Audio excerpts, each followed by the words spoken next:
Hey, Case, I wanna change up the play. I feel like right now we got our play going, we got our flow, but I want to change it up a little bit. Which one? We talked about early as Carlitos walks away. I want to talk about the early voting in Atlanta and how that just makes me feel warm in my heart. So, Carlitos, you want to talk a little bit about the early voting situation that you came across today? Basically, I plan to go early voting today, and today's the first day of early voting in Atlanta. My mother-in-law went earlier than me, and she couldn't. It opened at 8. She was there about 8:05, and the line was around the building to the street, like around a big annex building, and all the way to the street on the first day. Wow. And she asked somebody how long they were there, and they said they were there since 6:30, and it opened at 8. Okay, this is the first day, and she was there a little after 8. She had to go to work at 11. And she said, I won't be able to make it. This line is too long. You might think, it's you don't want the lines to be that long, but it's also a little heartwarming how seriously people are taking it, because when I usually go early, I always go early voting. I hate lines for everything. I don't like lines at all. So I always go early voting, and every time I go, there might be 2 people in front of me, if that. This time it was ridiculous. So I waited, I went around my lunchtime, and I drove around just to see how the line was, and then if it was short, then I'll go vote. If not, whatever. Still, long as it was huge, and at the same time, I'm like, damn, it's long. But then I'm like, damn, the people are for real. They're not taking this for granted. And like we said in the previous podcast, man, it's really close for the Biden in a presidency, and also 2 Senate races. So it's super close right now, and people are taking it super seriously. Wow, that's awesome. That's awesome. But again, like, we go back, should really take people 10 hours to vote in the United States.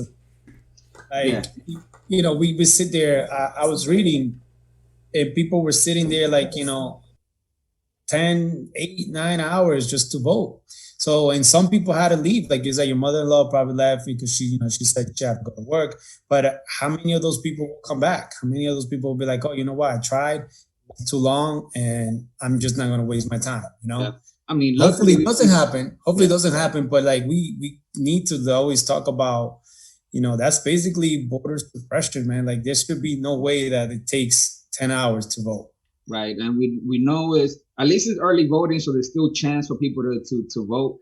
But we know how it is, especially in Republican-led states like Georgia, Florida, Kentucky. They just crazy about the voter suppression. So it's horrible that there's long lines, but at least I'm heartened by the fact that even though it's not election day, people are treating it like it is, and they want to make sure they give themselves enough time in order to vote. And also, with that said, I want to give a shout out to my Atlanta Hawks for opening up their facility, because through them, they're able to put hundreds of voters per hour, 300 voter machines, about 5 minutes, 5 minutes per person. Wow. Oh, I think it's 200 voter machines, but about 5 minutes per person to get them all through from entering the door to voting and getting out.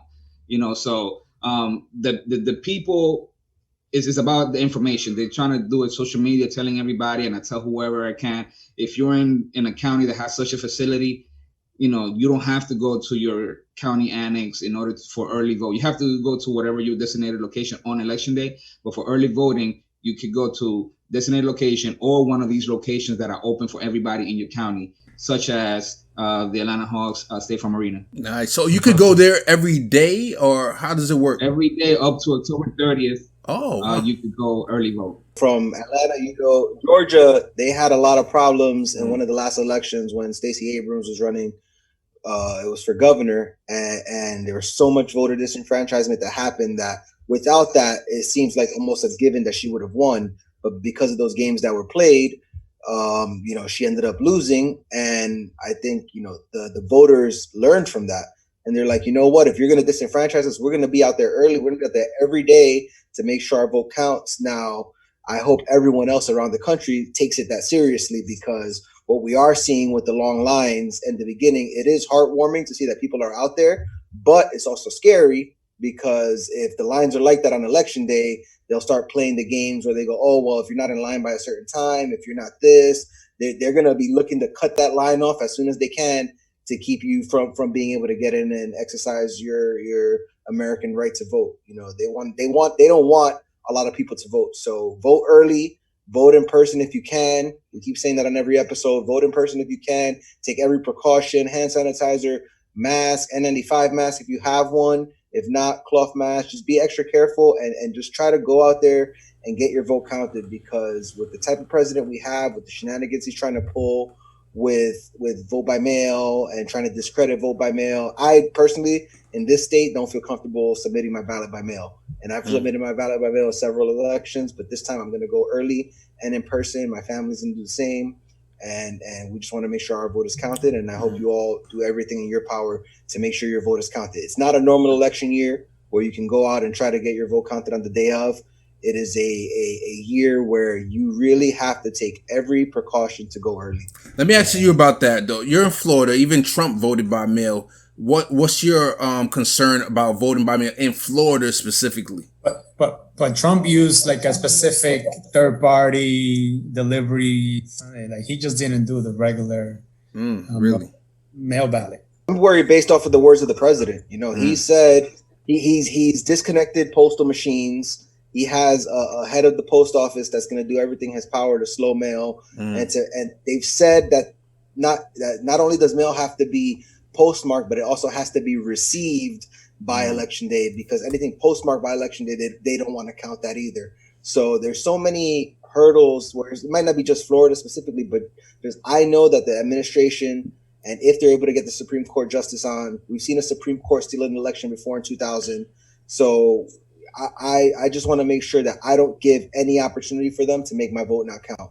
And you also make it easier for him to declare victory, right? I mean, if the more people that vote by mail, the more likely it is that he's going to say, "Yep, I clearly won by a landslide in this state. Stop counting the ballots." So I'm just going to jump in here just real quick as somebody who does this work on the ground. Yeah, please. I think a lot of people are being fooled. I'm hearing what Gabe says, and I was recently on NPR last week in Jacksonville. Bunch of white people there. They're all really concerned about vote by mail. Why? Because the president is coming forth and is talking about vote by mail in a way that's alarming. And I think this was the play all along, right? To drag out COVID-19, to incite fear, and talk about vote by mail in a way that's not conducive to wanting to engage in that democratic process. A lot of people have pre-existing conditions. A lot of people have health issues, and going out to vote and risking their lives might not be the way for them. And I have differing opinions, right? So like, I know that, Florida has been voting by mail since 2002 and has since counted over 1 million votes. I also know that Florida throws away ballots at an alarming rate, specifically for Latino and Black communities. So the work that, organizations are doing on the ground, that I guess the party and the campaign is also doing on the ground, is to make sure that voters make a plan. And I think that's the most important thing here. If you're going to be voting, and I hope you are voting this election, you need to be making a plan. So whether that is voting by mail, and making sure that if you live in a receive by state, that your ballot does get there on time, or if you're gonna, engage in the early voting process, that you are ready with your identification and your voter ID card if your state requires one, or if you're voting on election day, that you understand that there will be long lines and that you need to be prepared for any situation that might happen. So. Yeah, there's a really concerted effort from the right wing to not only delegitimize the election, but delegitimize the electoral process. And they understand that Americans have concerns about their own health, and coming out and risking their lives, if you don't have health insurance, might be catastrophic, right? We've seen the bills that come from COVID-19 cases, over $200,000 that people have to spend. So although, they're attempting to do this, what I urge you and everybody else here is to not discredit any type of voting. Like vote by mail might be something that's oftentimes being discussed right now, but if that's their only way to vote, we need to make sure that they have all the information that they need in order to get their vote counted, as Gabe said. And they get it in early. This is one of the concerns that I think, one of the concerns that I have is we know that early voting and mail-in ballot seem to favor the Democrats, right? I hope that people don't see that and be like, oh, we are so big. We have such a big lead. And then election day, they stay home. Because we know the Republicans are coming out in big wave election day. I don't think it's gonna happen this time, man. From the people that I talk to, I mean, we still gotta keep saying it. We gotta keep saying it just for the few that still think that it, that might believe it. But everybody that I've been talking to, they're 100% that I'm gonna vote. I don't care what it takes. And hopefully, by so many people voting early, the people that vote on election day, the lines won't be as long. And a couple of things about my experience here. My county is mixed, but maybe 95% of the people I saw in line were people of color, and they all have masks. So that tells you the kind of electorate that's being pushed or believing that they need to take a stand now and do it early and getting there an hour and a half early if they have to, taking the day off on the first day of early voting, as the people that are being impacted the most from the coronavirus and from this president overall, and Republicans, man, because those are the voters, the voters that they're trying to disenfranchise, but they're taking it seriously. Everybody that I know, people of color, everybody that's not a Trump supporter, people of color, there's a few of those still, unfortunately, but they're taking it seriously. They're voting early. They're wearing masks. They don't play around. Needless to say, the story that I said about the mask, it was a white guy.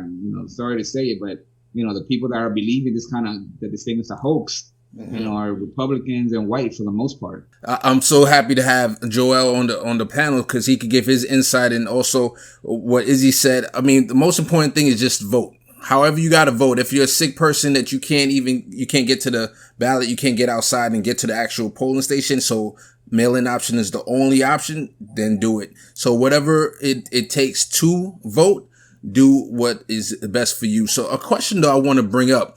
I think that if anything that comes out of this COVID pandemic, if we can get national mail-in and normalize it, secure it, make sure that we are confident in that system, because by default it's a paper ballot system, which is my dream as an IT guy. I don't trust technology at all. My dream would be to have all paper ballot, and mail-in ballots by default is paper ballots. Well, you know enough to know better. Yeah, exactly. So, Joel, do you think that all 50 states can take up and have a robust mail-in system? It's tough to say whether or not they'll be able to implement something that is applicable across the field. As we see, like Florida has been voting by mail since 2002, but Black and Latinos are having their ballots thrown away at rates that we don't see with white constituencies. If national vote by mail mandates or an institution where vote by mail is the standard for voting,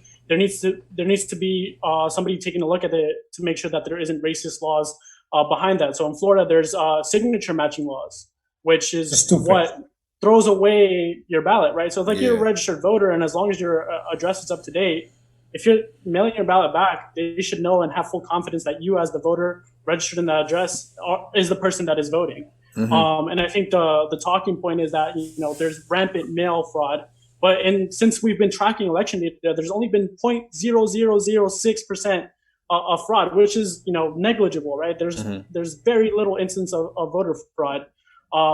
So in order for something like that to come in place, we need to make sure that we get rid of what is actually racist signature matching laws, things that prevent Black and Latinos from voting by mail, and doing so in a way that their vote gets counted. But I do, in an ideal world, foresee voting by mail being the standard, because people get time to do the research at their home. They get to look up the candidates, and they get to vote at their convenience. Exactly. That along with ranked choice, that's my main dream for election change. And I think it would be cool if you could send your mail-in ballot back, and of course do it early. Let's say you can get your ballot a month before election day, and then you send your mail-in ballot, and then you can get an email, or you could go to the website and check, and it'll say confirmed, like we have received it officially and it has been accepted, or and if there's any problem, you can look and it said not confirmed. Then okay, I got to go to my board of elections and find out what happened so they could give me another one.